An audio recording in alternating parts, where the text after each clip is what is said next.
All right, y'all, so here's the old jacked up starter wire, or the ignition wire. And then here's the new one.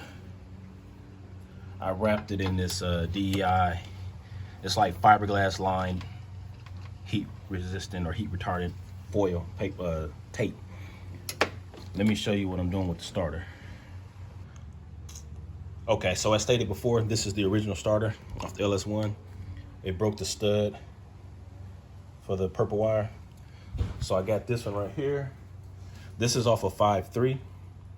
But I'm gonna show you something. I'm still gonna use this one, JC. So I do have a 5.3 build I'm looking at doing, so I will use this later. But the big difference is the teeth on this right here. This one has more teeth and it's a bigger gear than this. So some people say it'll work, but it might grind before it turns the motor over to start.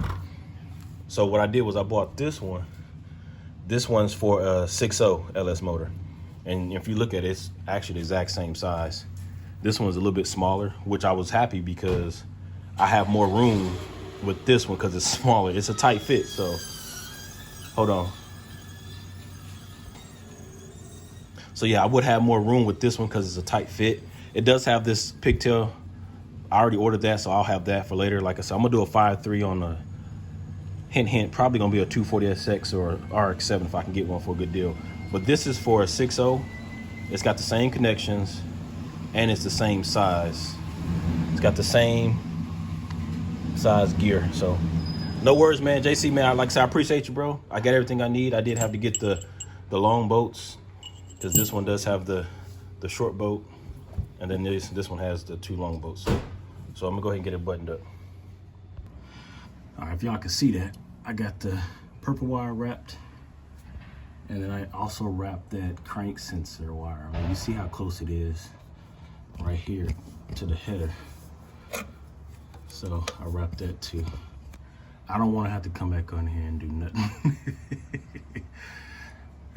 This the payoff. I mean, this the cons of having long tube headers. I mean, look, it's tight.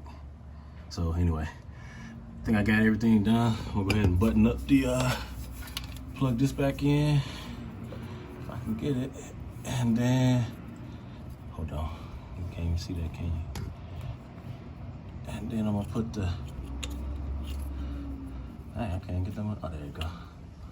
So we plug that back in. Yep. Yeah, that wire close in the mud. So, all right, y'all. Let me get this buttoned up. Yep.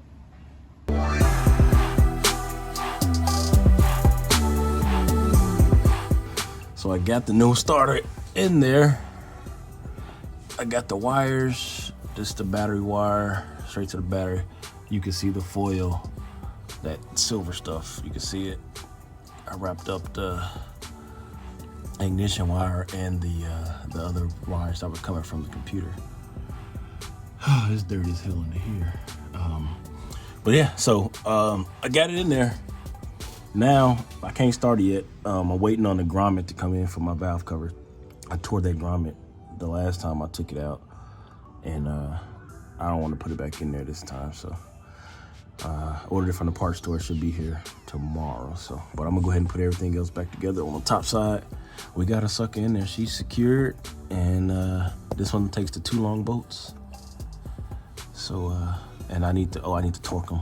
I think it was 35 or 45 foot-pounds. So let me torque these bolts.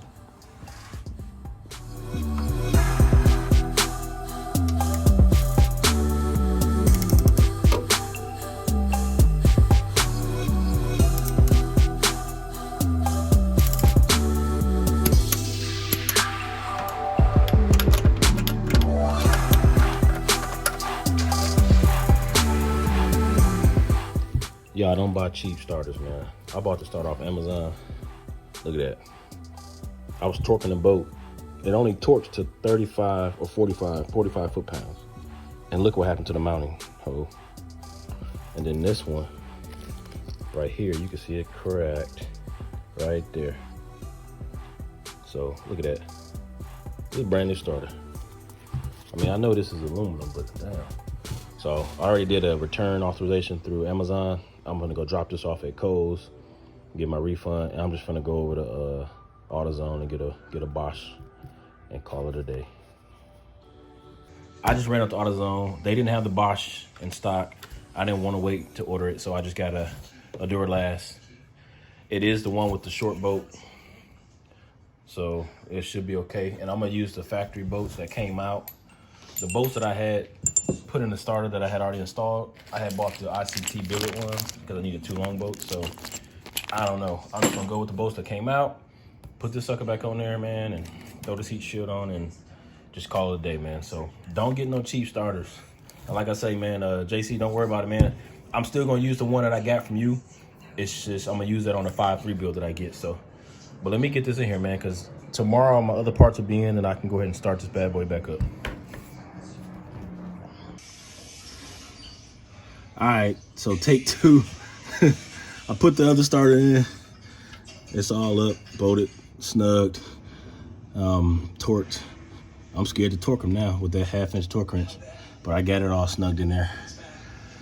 The wires are as covered up as I can get them with that heat wrap, and as far away from the headers as I can get them. So I should be okay now. So, but like I said, I'm waiting on my grommet to come in for my PCV on the valve cover on the driver's side. Once that grommet comes in, and I can put everything back together, start it up. But I'm gonna go ahead and button everything up now and just wait on that last piece. Man, these headers, y'all see why I wanted to paint them, but it's such a tight fit, man. I would have scratched them up just putting them back in. So I'm just gonna leave it like this for now. All right, y'all. I'll holla.